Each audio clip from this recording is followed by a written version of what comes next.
bringing World War III right into your living room. This is Sega Masters.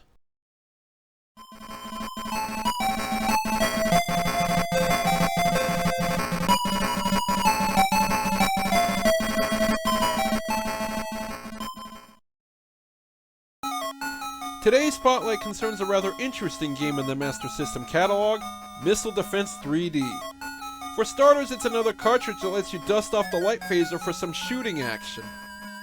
But more importantly, this cart marks the debut of another infamous peripheral in gaming history, the SegaScope 3D glasses.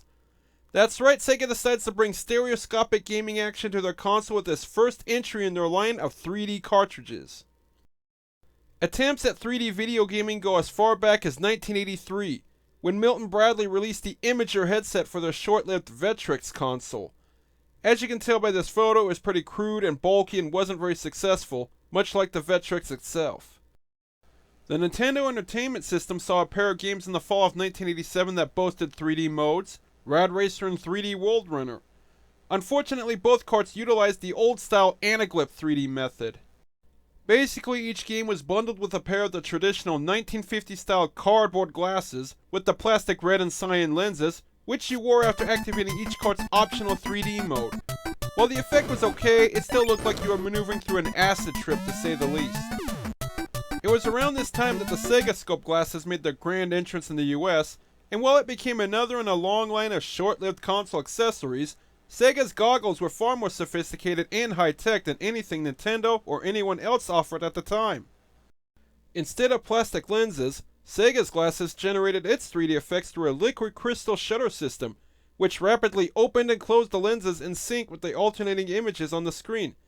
It's essentially the same technology recently used by the television manufacturers during the extremely short-lived 3D TV fad. Nintendo did actually try their own hand at active shutter 3D glasses in Japan, releasing the Famicom 3D system for their console in the fall of 1987. It worked just like the SegaScope specs, but was even less successful, and only a handful of Japanese exclusives were produced that supported it. Now to the first of Sega's 3D games, which basically plays into the Cold War tension that was still prevalent during the mid-1980s between the United States and the then Soviet Union. Two unidentified major world powers have apparently grown hostile toward each other and decided to launch nuclear strikes at each other's capital cities. You're some sort of neutral peacekeeping force looking to prevent global Armageddon by destroying the deadly projectiles with your light phaser before they reach their intended targets.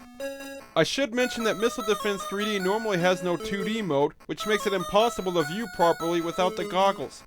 I'm using a hacked ROM that combines the alternating background frames into 2D to record the gameplay footage. It's not perfect since the sprites will still appear as double images, but it was the best I could do. Your mission begins at the western base, where cruise missiles destined for East City are launched from their silos. You need to blast as many of these weapons as you can during this scene, which lasts about 25 seconds. Any missiles that manage to escape will have to be dealt with over the next 2 levels, so it's important to maximize your odds by knocking most if not all of them out here. You also have to beware of the missiles targeted directly at you, as you can only take 3 hits yourself.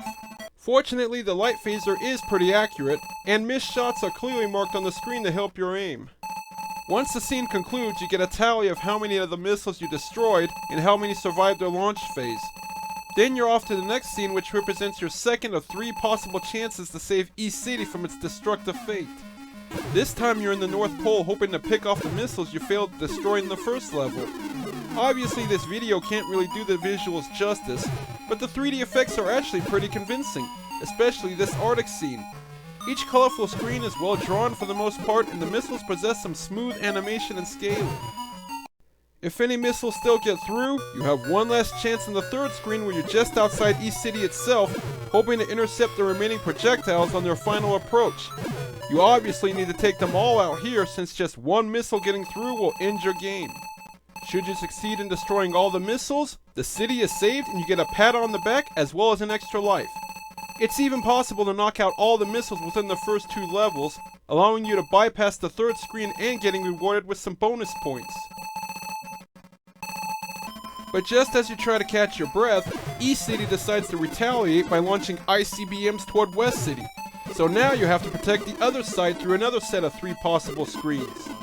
Once again, you try to thin out the missile herd during their launch phase, but this time the weapons are looking to strike their target from above. As a result, the second screen takes place in space, with the ICBMs orbiting the Earth, giving you a chance to intercept them before they begin their descent. That's followed by a top-down view of West City for your last chance to knock out the weapons before the town is incinerated. Eliminate them all and West City is spared, but sadly that's not the end of it. West City attempts to answer back with an even bigger salvo of cruise missiles, forcing you to repeat the first 3 screens. And you go back and forth through 4 more increasingly difficult waves of preventing the 2 sides from destroying each other. Of course, the missiles start coming out faster and more elusive, as well as more aggressive toward you. If you somehow endure through all 30 screens, both sides will have exhausted their ammo and are forced to declare peace. Missile defense is definitely a product of its time with the whole preventing World War III theme. In fact, it may cause you to think of the NORAD computer in the old movie War Games, with its line about how the only winning move in nuclear war is not to play. As good as missile defense plays, the 3D gimmick is the only real thing keeping this cart from being just another light gun shooter. At its core, it's still merely plugging the targets that appear and not much else.